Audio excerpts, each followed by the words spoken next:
Histología de la piel. La piel es un epitelio poliestratificado plano no queratinizado. Recuerden, la epidermis, la característica es que no tiene vasos, no tiene nervios, a diferencia de la dermis, ¿no es cierto?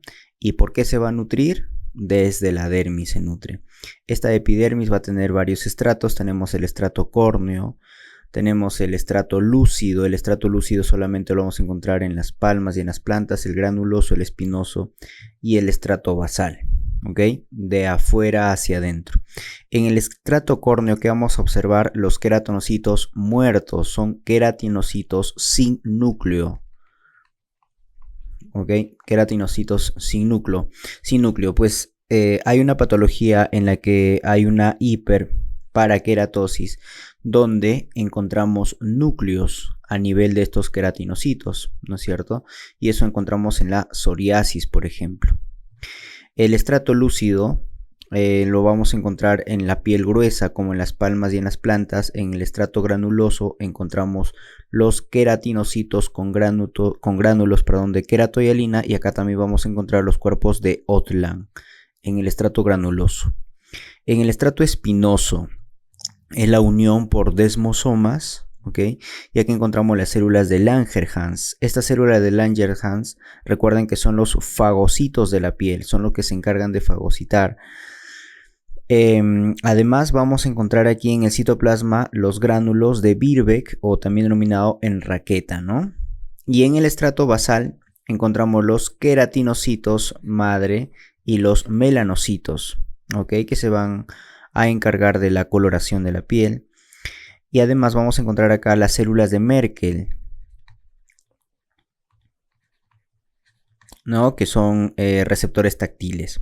En la dermis ya habíamos mencionado que la epidermis no tiene vasos y nervios. La dermis, por lo contrario, ya contiene vasos sanguíneos, contiene nervios, contiene linfáticos, ¿no? Y vamos a encontrar dos: la dermis papilar y la dermis reticular. La dermis papilar y la dermis superficial, y la parte vascular, ¿no? Y la dermis reticular, donde se encuentra el colágeno. Hay dos tipos de colágeno. El más frecuente viene a ser el tipo 1. Este viene a ser el más frecuente. También tenemos colágeno tipo 3, ¿ok? Y como contiene los nervios, acá vamos a encontrar los corpúsculos de Meissner y los corpúsculos de Batter-Pacini.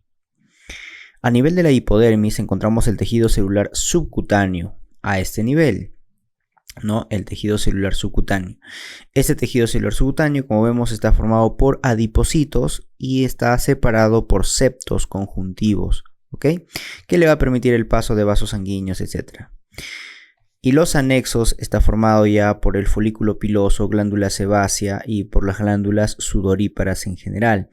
El folículo piloso, que lo observamos acá, que va a tener tres fases, ¿no es cierto? La fase de anagen, de catagen y de logen, ¿no? Y la glándula sebácea, que va a desembocar en la unidad del infundíbulo piloso a este nivel. También tenemos las glándulas sudoríparas. Estas glándulas sudoríparas vamos a tener glándulas sebáceas, las glándulas apocrinas y las glándulas ecrinas. Las glándulas sebáceas, su función va a ser a partir de los o por estímulo de los andrógenos. Es una secreción holocrina, ¿no? Las glándulas apocrinas, su localización es importante recordarlo, que está a nivel de las axilas, genitales externos, a nivel del conducto auditivo externo, areola mamaria. Las glándulas ecrinas, estas de acá, van a drenar directamente hacia el exterior. Estas glándulas sudoríparas y apocrinas pueden drenar a través de la unidad pilosa, a través de este infundíbulo piloso. Pueden drenar, pero las glándulas ecrinas drenan directamente hacia el exterior. Y otra diferencia es que estas glándulas ecrinas, su inervación está dada por el sistema simpático, pero de tipo colinérgico. Es decir, por los receptores muscarínicos. Recuerden que el simpático en la mayoría es sistema adrenérgico, noradrenérgico, la postganglionar, ¿no es cierto? Pero estas son las excepciones a nivel de la piel. Las glándulas sudoríparas tipo ecrinas, así como el músculo piloerector, van a estar inervados por el simpático colinérgico, es decir, por receptores muscarínicos, que ha sido motivo de pregunta.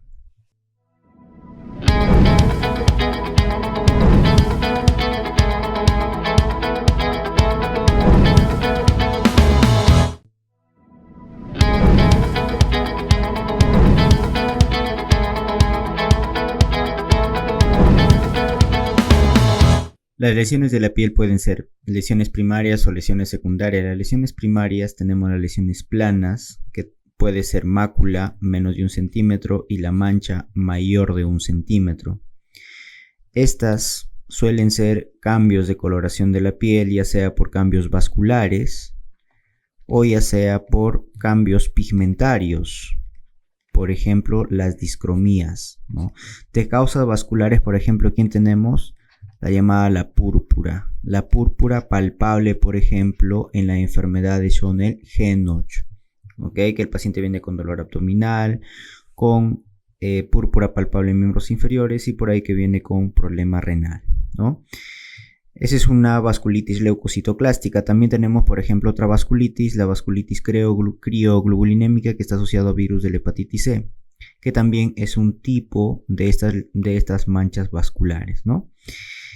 También tenemos lesiones elevadas, como por ejemplo la pápula. La pápula hablamos cuando es menos de 0,5 centímetros a 1 centímetro y la placa mayor de 1 centímetro. Hablamos de nódulo, generalmente mayor de 1 centímetro, es una masa palpable profunda, por ejemplo en la paniculitis. Y el tumor, que es una masa neoplásica, ¿no es cierto?, de un crecimiento progresivo que puede ser o bien benigno o bien maligno. Las otras lesiones primarias son las lesiones líquidas que pueden ser vesícula o ampolla. La vesícula menos de 0,5 centímetros y la ampolla mayor de 0,5 centímetros o mayor de 1 centímetro, que es una lesión con contenido líquido, pero es un contenido líquido claro, a diferencia de las purulentas, ¿no es cierto? En las purulentas tenemos las pústulas, que suelen ser generalmente menos de 1 centímetro, que contienen líquido, que puede ser un líquido blanquecino o amarillento, que puede estar infectado o no infectado, pero sí contiene polimorfonucleares. Y el absceso, lo que tiene el absceso es acumulación de pus, ¿ok? Esas son las lesiones primarias. Las lesiones secundarias tenemos las escamas que se producen por un desprendimiento de las láminas del estrato córneo, que pueden ser blanquecinas o grisáceas, que te indican un aspecto de sequedad, como se puede observar en la imagen. La esclerosis, típico de la esclerosis sistémica, un engrosamiento de la piel por fibrosis, ¿no? La liquenificación. ¿Qué es la liquenificación? Como podemos observar en la imagen, que se producen generalmente un engrosamiento de la piel por un rascado exagerado, por un rascado crónico. Y esto, por ejemplo, en las dermatitis atópicas, ¿no? Generalmente se forman en los pliegues, como podemos ver en la imagen, que son surcos separados, ¿no es cierto? Surcos profundos separados. Y el engrosamiento de la piel es característico, ¿no?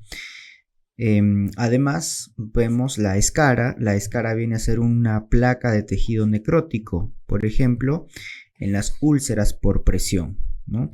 Y hay otras lesiones que debes recordar, doctores, las lesiones secundarias también, pero las lesiones microscópicas. Esas lesiones microscópicas te voy a mencionar dos que por ahí puede ser pregunta de examen. Por ejemplo, hablamos de la hiperparaqueratosis. O hablamos hiperparaqueratosis o hablamos de la, por ejemplo, acantolisis. La hiperparaqueratosis hay dos, ¿no es cierto? La ortoqueratósica y la paraqueratósica. La ortoqueratósica, ¿qué viene a ser la hiperparaqueratosis? En primer lugar, viene a ser el aumento del grosor del estrato córneo. O sea, lo que aumenta es el estrato córneo de la epidermis. En el ortoqueratósico hay únicamente aumento del estrato córneo, es decir, las células están muertas, sin núcleo. Por ejemplo, en el líquen plano. A diferencia de la hiperkeratosis tipo paraqueratósica, donde hay aumento también obviamente de la capa córnea, pero estos tienen núcleo, tienen presencia de núcleo, ¿no es cierto? Y que encontramos ahí, por ejemplo, la psoriasis, ¿no? En la psoriasis hay un cambio rápido, ¿no? de todas las capas de la epidermis. Por lo tanto, en la capa córnea estos queratinocitos se van a encontrar todavía con núcleo, ¿no? Y la acantolisis no viene a ser otra cosa más que la ruptura de la epidermis, que se puede encontrar tanto en pénfigos, por ejemplo en la enfermedad de Darrier, o en problemas estafilococo, por ejemplo en el síndrome de la escaldadura, ¿ok?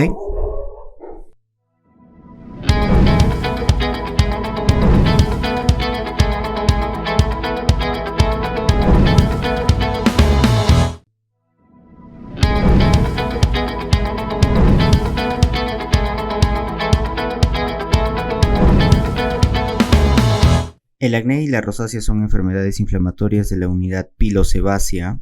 Veamos sus características. La epidemiología del acné es más frecuente en varones entre 10 a 20 años, generalmente en adolescentes, ¿no? Mientras que la rosácea suele ser más frecuente en mujeres entre los 20 a los 40 años de edad. La localización del acné suele ser a nivel centrofacial en las zonas androgénicas a nivel de la espalda y a nivel del tercio superior del tórax, es decir, en las áreas seborreicas, a diferencia de la rosácea que suele ser solamente centrofacial y puede afectar la nariz, recuerden, y se denomina rinofima. ¿Qué viene a ser la rinofima? Es el engrosamiento de la piel a nivel de la nariz, ¿no? La etiopatogenia, ¿no es cierto? Y el patógeno.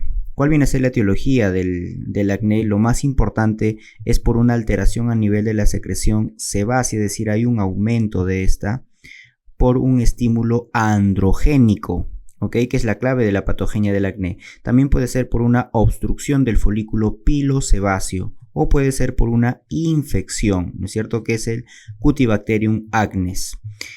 Así como en la rosácea, que es por el desmodex. ¿Cuál viene a ser la fisiopatología de la rosácea? Va a empezar por episodios repetidos de un flushing facial, de un rubor facial, que luego cursa con un eritema persistente, generalmente con telangiectasia, con episodios de inflamación, que luego puede cursar con pústulas, pápulas o quistes, ¿no? Pero acuérdense, con un flushing facial repetido. El hallazgo clave en el acné vulgaris obviamente viene a ser el comedón, ¿ok? Que es la lesión inicial y más característica, que puede ser un comedón cerrado o que puede ser un comedón abierto. El comedón abierto suele ser oscuro y el comedón cerrado suele ser blanco. Estos son los precursores de las lesiones inflamatorias. Esta es una lesión no inflamatoria el comedón. ¿Y cuáles son las lesiones inflamatorias? Las pápulas, las pústulas, la parte nódulo-quística ya son la inflamatoria. Y en la rosácea se produce por un aumento a la exposición al sol. Puede ser incluso por picantes, desencadenado por picantes, por bebidas calientes, etc., acompañada de afectación ocular. Esa afectación ocular puede ser conjuntivitis, blefaritis, y la característica que acá no hay comedón en la rosácea, ¿ok? El tratamiento del acné va a depender de los grados del acné. Hablamos de un grado leve, por ejemplo, cuando solamente hay comedones. Y hablamos de un moderado cuando es pápulo pustuloso. Y hablamos de un acné severo cuando es nódulo quístico. Debemos recordar de los grados, que lo vamos a hacer por acá rápidamente. El grado 0, ¿no es cierto?, es el preacné. Son las lesiones no inflamatorias, obviamente. El grado 0 es el preacné, donde hay una hiperkeratosis folicular nada más, ¿ok? El grado 1 es cuando ya hay los llamados comedones. Entonces, esto es altamente preguntable. Los comedones, estos son los grados no inflamatorios. Y los grados inflamatorios tenemos el grado 2.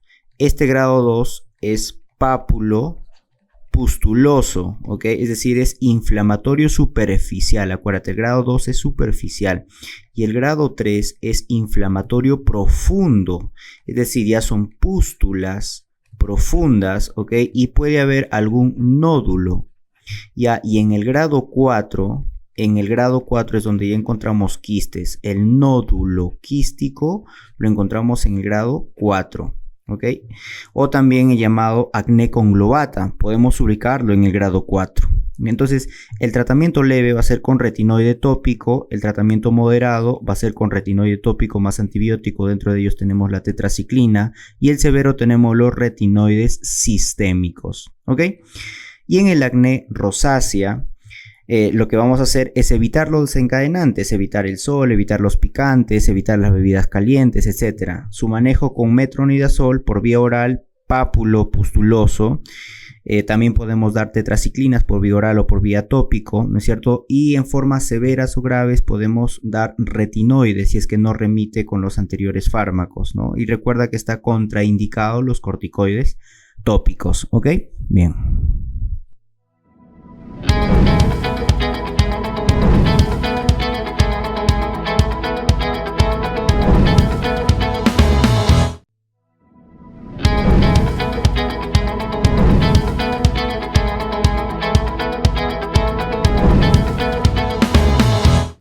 La dermatitis atópica es una manifestación cutánea de la atopía, así como que puede aparecer en el asma, en una rinoconjuntivitis, en el eczema, ¿okay?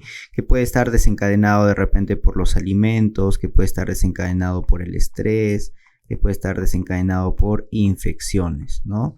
Dentro de su etiología debemos mencionar que tiene antecedente familiar, historia familiar. Tiene historia familiar, tiene alteraciones inmunológicas, por ejemplo, ¿por qué? Por un aumento, recuerda de qué, de la IgE, hay un aumento de la IgE, ¿ok? O que puede ser por una pérdida de la barrera en la piel. Dentro de los tipos de dermatitis atópica tenemos dermatitis atópica en el lactante, en el adulto y en el infantil, que su clínica suele ser parecida. Veamos acá, la clínica de la dermatitis atópica es el eczema, ¿no? Que puede ser agudo o crónico. Además tenemos la cerosis, que es la piel seca, ¿ok? Y el prurito es característico, ¿no? De la dermatitis atópica, y las lesiones por rascado. Estas lesiones por rascado al final pueden producir lichenificación, ¿no? Queilitis descamativa en labios y el llamado signo de Dennie-Morgan, que es el doble pliegue palpebral. Entonces veamos los tipos de la dermatitis atópica de lactante, que suele aparecer entre los 2 a los 3 meses de edad, generalmente aparece, ¿ok? Y es característico, doctores, la localización en la cara, en el cuero cabelludo, y no suele afectar el triángulo nasogeniano. Es frecuente en las superficies extensoras de las extremidades, ¿ok? La dermatitis atópica infantil se produce más bien en las flexuras, entonces hay que diferenciarlo. La del lactante es a nivel de las zonas extensoras y el infantil es a nivel de las flexuras, poplitea, antecubital. Y es característico que se presente acá la lichenificación, es decir, se va haciendo más crónico y más seco, y por eso es que se produce la lichenificación y predomina esta sobre la exudación. En el adulto es similar a una dermatitis atópica infantil, ¿ok? Pero la característica es que presenta una enfermedad localizada a nivel de la cara, flexuras o el dorso de la mano, o a nivel de los pies. Es más localizado, ¿ok?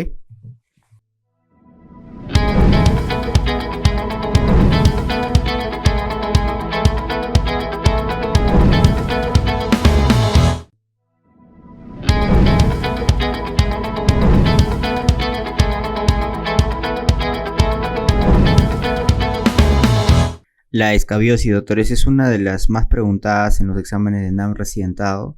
Vamos a ver este caso de un paciente de 4 años que acude por un prurito generalizado. Se ve un surco acarino que lo podemos observar en imagen. La madre refiere que los hermanos y ella también presentan este prurito. Entonces estamos ante una escabiosis, ¿no? ¿Cuál viene a ser su epidemiología? Es un cuadro familiar, generalmente se produce donde hay hacinamiento, ¿no es cierto?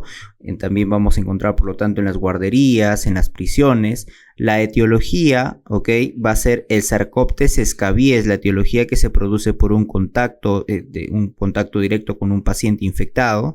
¿Y cuál viene a ser su patogenia? Este Sarcoptes scabies empieza a formar túneles, doctores, y es que lo vamos a observar en la piel, el llamado surco acarino. Estos túneles, ¿dónde lo hace, doctores? ¿En qué estrato? En el estrato córneo, y empieza a formar las madrigueras donde va a colocar sus huevos, ¿ok?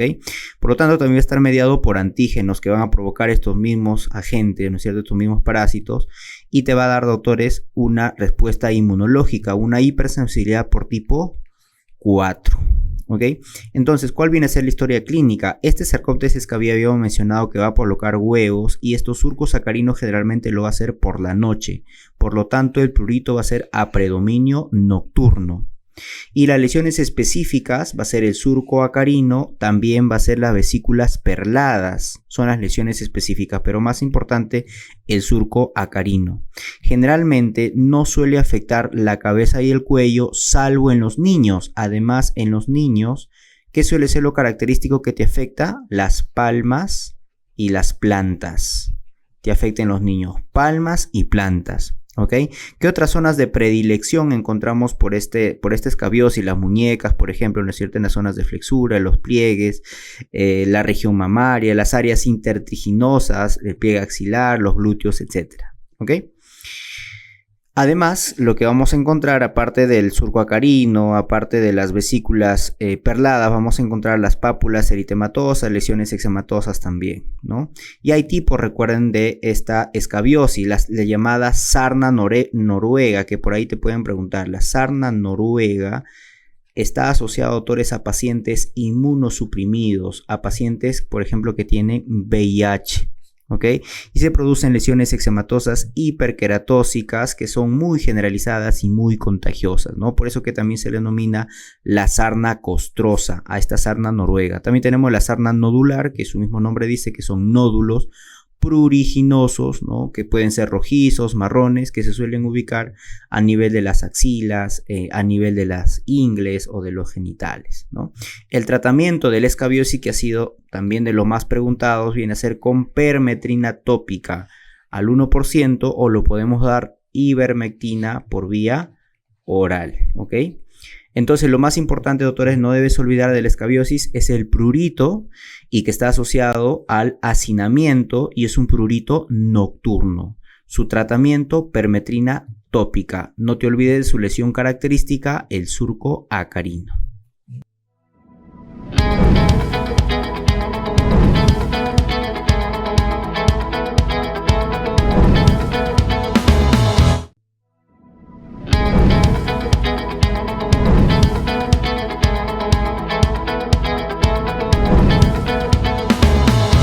Dentro de las dermatitis ampollosas tenemos el pénfigo vulgar, tenemos el pénfigoide, tenemos la dermatitis herpetiforme o también denominado enfermedad de Durin-Brock.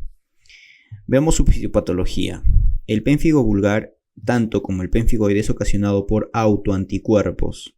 En el pénfigo vulgar son autoanticuerpos que van contra la desmogleína 3 de los desmosomas, ¿ok? Y en el pénfigoide son anticuerpos que van contra los hemidesmosomas. Estos hemidesmosomas, ¿dónde se encontraban, doctores? A nivel de la unión dermoepidérmica, ¿no es cierto? Por lo tanto, es decir, uniendo a los queratinocitos basales con la membrana basal. Por lo tanto, la ampolla que se va a formar en el pénfigoide será subepidérmica, mientras que la ampolla que se formará en el pénfigo vulgar es intraepidérmica, porque se encuentra a nivel de la superficie de los queratinocitos, ¿no? En la dermatitis herpética la etiología suele ser desconocida, pero puede estar asociado a la intolerancia al gluten, es decir, a la enfermedad celíaca, ¿no es cierto? Ojo, que el 90% de estos pacientes que tienen dermatitis herpetiforme no suelen tener compromiso intestinal, aunque la biopsia intestinal te pueda salir positivo. Por lo tanto, en conclusión, decimos que no es necesaria la presencia de enfermedad celíaca para que el paciente tenga dermatitis herpetiforme, o también denominado como, autores, enfermedad de Durin-Brock, ¿no?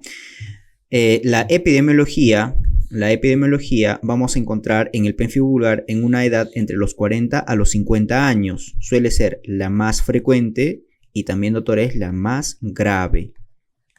Igual en ambos sexos, tanto en hombres como en mujeres, mientras que el pénfigoide suele presentarse más en ancianos mayores de 60 a 65 años y suele ser menos grave. La dermatitis herpetiforme, doctores, lo podemos encontrar en todas las edades, pero más frecuente entre 15 a 35 años, ¿ok?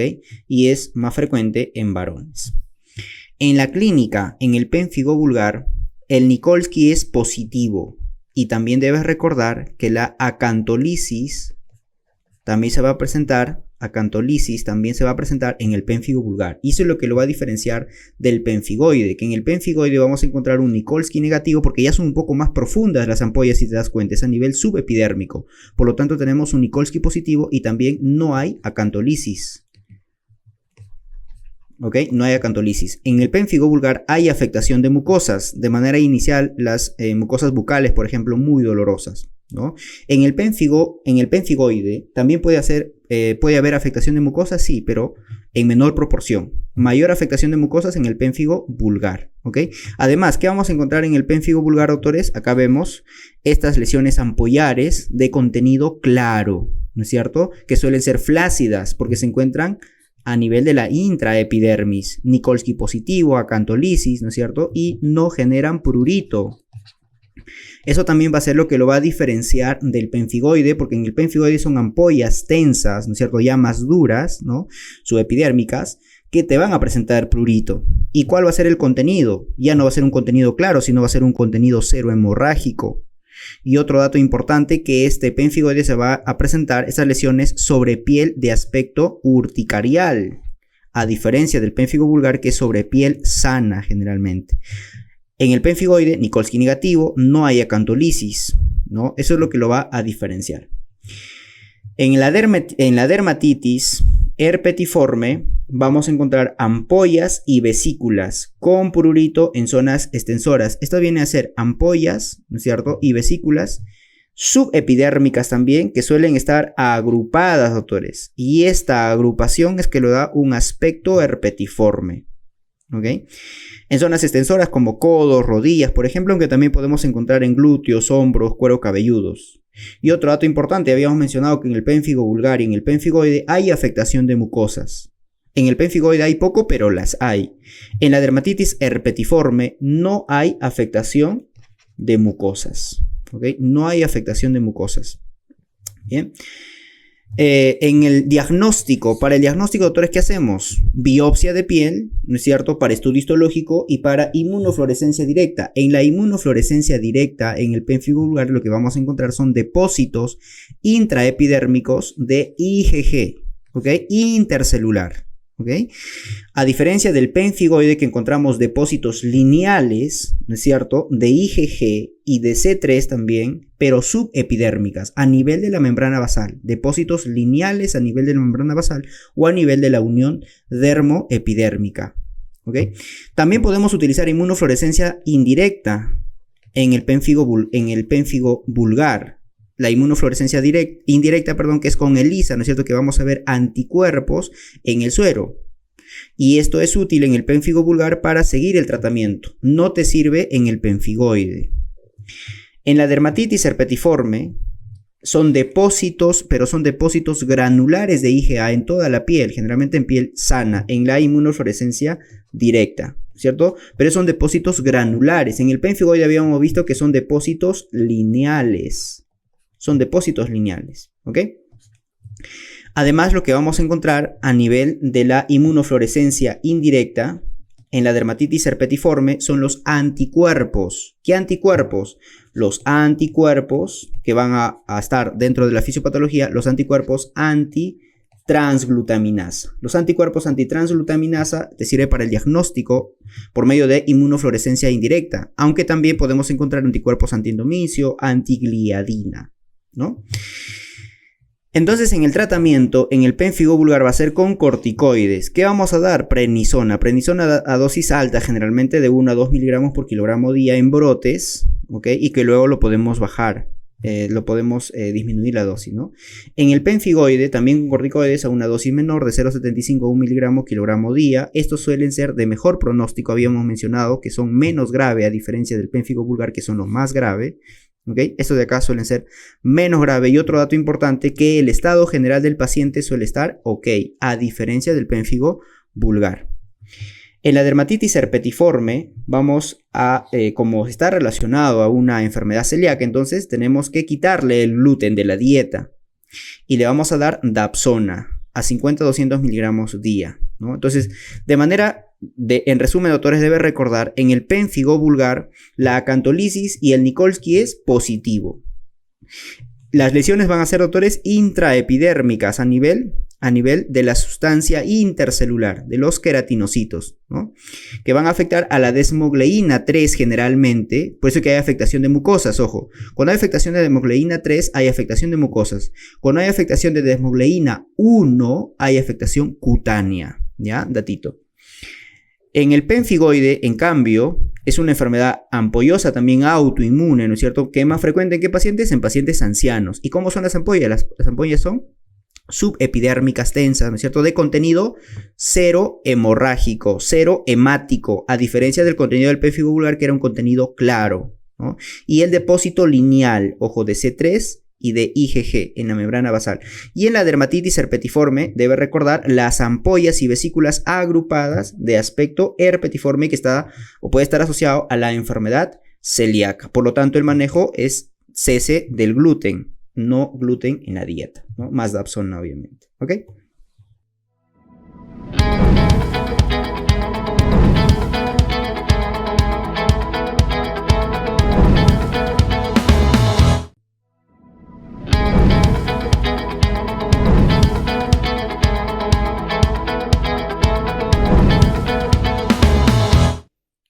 Micosis superficiales, o también denominado dermatofitosis o tiñas. Estos van a parasitar únicamente a capas queratinizadas o epitelios muertos, como por ejemplo a nivel del pelo, a nivel de la epidermis, a nivel de las uñas, ¿no?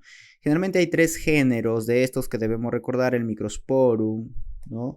El Trichophytum y el Epidermophytum. Ya, lo más importante que deben recordar acá, algunos datos específicos que ha sido pregunta de examen, la etiología. Por ejemplo, la tiña capitis, o también denominada tiña tonsurans, es ocasionada por el Trichophyton tonsurans, ¿ok? Esta es más frecuente en los niños. Pero ojo, esta es una tiña capitis no inflamatoria, es decir, no cicatricial. Son placas alopécicas, ¿ok? Que puede ser con pelos rotos, no cicatricial, descamación grisácea además puede presentar. ¿Qué sucede cuando esta tiña capitis se inflama, se infecta? ¿Ok? Es decir, hablamos de una tiña capitis inflamatoria. ¿Por qué? Porque va a supurar pus y se denomina esto el querion de Celso. Entonces, el querion de Celso no es otra cosa más que una tiña capitis inflamada. Es ocasionada por el Microsporum canis en el 80%. También puede ser ocasionado por el Trichophytum tonsuras, pero en menor proporción, 15% generalmente, ¿no? Es decir, a diferencia de la tiña capitis no inflamatoria que no te dejaba cicatriz, el querion de Celso te deja cicatriz, te deja alopecia cicatricial, ¿ok? Y es una placa dolorosa y que va a presentar pústulas. Por eso vamos a encontrar acá el signo de la espumadera, ¿no? Bien. La tiña corporis a nivel del cuerpo es ocasionado por el género Trichophytum y me va a ocasionar un herpes circinado pruriginoso. Estas son lesiones redondeadas, eritematoescamosas, pruriginosas, ¿ok?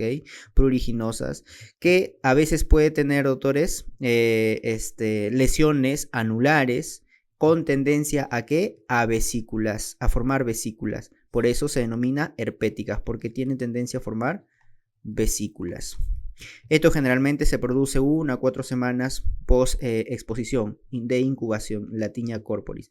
La tiña ungis, también denominado onicomicosis, ¿okay? Es ocasionado generalmente por cándida y puede ser también ocasionado por otros hongos, ¿no?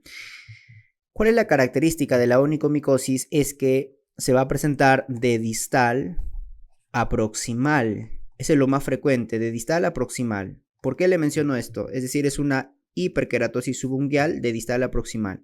Porque si es que la afectación es al revés, es decir, es de proximal a distal, tenemos que descartar un cuadro de inmunosupresión, por ejemplo, en pacientes que tienen VIH. Además va a presentar onicolisis, ¿no? La tiña pedis, esta es la más frecuente de todas. Este es el pie de atleta que está frecuente en los pacientes jóvenes, ¿no? Por eso se dice pie de atleta. Es ocasionado por el Trichophytum rubrum, que ha sido pregunta de examen. Te va a ocasionar una descamación y fisuración interdigital. También tenemos la tiña de la barba, que es ocasionado por el Trichophytum tonsurans, asociado a pápulas, nódulos a nivel de la barba. ¿Ok?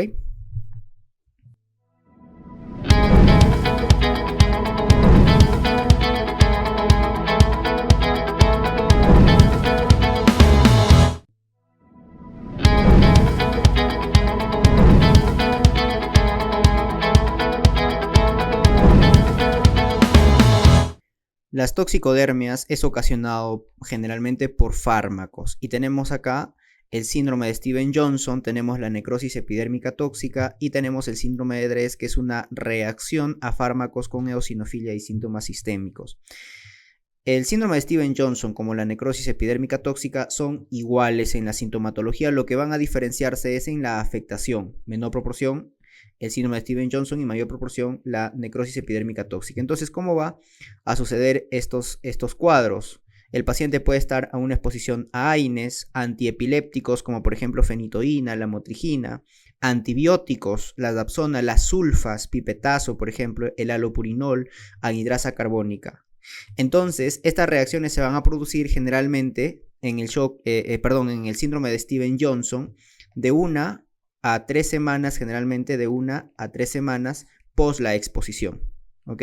¿Y cómo se va a presentar el paciente? Con un exantema maculopapular eritematoso confluente, ¿no? Que va a tener formación de ¿qué? Formación de vesículas y ampollas. Además, recuerda que es un exantema maculopapular, en apariencia de ¿qué? En apariencia de diana. Por eso también se denomina estas lesiones en escarapela. Entonces se va a presentar vesículas, se va a presentar ampollas flácidas. Por lo tanto, ¿cómo va a ser el Nikolsky? El Nikolsky va a ser positivo, ¿ok? Un Nikolsky positivo. Por lo tanto, va a haber un despegamiento cutáneo superficial muy extenso en estas lesiones, ¿ok? Que puede tener compromiso de mucosas. Por ejemplo, estomatitis, keilitis, conjuntivitis, úlceras genitales, compromiso de mucosas, ¿ok? Habíamos mencionado que la extensión es lo que lo va a diferenciar. En el síndrome de Stevens-Johnson la afectación es menos de 10%, en la necrosis epidérmica tóxica la afectación es mayor del 30%, y cuando se encuentra una afectación entre 10 a un 30% se denomina el complejo síndrome de Stevens-Johnson y necrosis epidérmica tóxica, es decir, los dos, ¿ok? Además, habíamos mencionado que hay afectación de mucosas, ¿no? Tanto, obviamente, en el síndrome de Stevens-Johnson como en la necrosis epidérmica tóxica, y esto es lo que lo va a diferenciar, autores, con el síndrome de piel escaldada, que es ocasionada por el Staphylococcus aureus. En el síndrome de piel escaldada no hay afectación de las mucosas se encuentran intactas. Eso es lo que lo va a diferenciar, y obviamente también la edad. En el síndrome de piel escaldada se presenta generalmente más en niños, ¿no? Entonces deben recordar la etiología de estos, ¿ya? La droga, ¿no es cierto? Micoplasma y afectación tronco y cara generalmente, ¿no? Bien. En el síndrome DRESS, que es la reacción a fármacos con eosinofilia y síntomas sistémicos, ¿qué va a presentar el paciente? Esto viene a ser igual, una reacción a fármacos, ¿no? Y que te va a producir eosinofilia, por eso su nombre, a fármacos como por ejemplo, los mismos de estos de acá, AINES, antiepilépticos, antibióticos, además antituberculosos como la rifampicina, por ejemplo, o la sulfasalacina, que también te puede ocasionar un síndrome de DRESS, ya que es una reacción de nuestro sistema inmunológico. Por eso que es producido te va a producir una hipersensibilidad tipo 4. En realidad todos te producen una hipersensibilidad tipo 4. Tanto el síndrome de Stevens-Johnson como la necrosis epidérmica tóxica te producen una hipersensibilidad tipo 4. Este síndrome de DRESS es potencialmente mortal. ¿Por qué? Porque tiene afectación cutánea y afectación de órganos internos, ¿no? Esta afectación cutánea te puede dar exantema morbiliforme, y este exantema morbiliforme, ¿dónde también lo encontrábamos? ¿Recuerdas? En una exantemática, ¿no es cierto? Por ejemplo, en el sarampión. Se parece. El exantema morbiliforme también lo encontramos acá en el síndrome de DRESS. El paciente va a tener pápulas, placas, ampollas, y también puede tener lesiones en diana, ojo. Y habíamos mencionado que hay afectación de órganos internos como por ejemplo el hígado, el riñón, el corazón, el pulmoncito, etcétera, ¿no es cierto? El páncreas también te puede ocasionar, y en forma general, cuando ya afecta a varios órganos, falla multiorgánica. El inicio suele ser tardío. Acá en el DRESS habíamos mencionado que en el síndrome de Stevens-Johnson suele ser de 1 a 3 semanas. En el DRESS es más tardío. Suele ser de 2 a 8 semanas post la exposición. ¿Ok? Bien.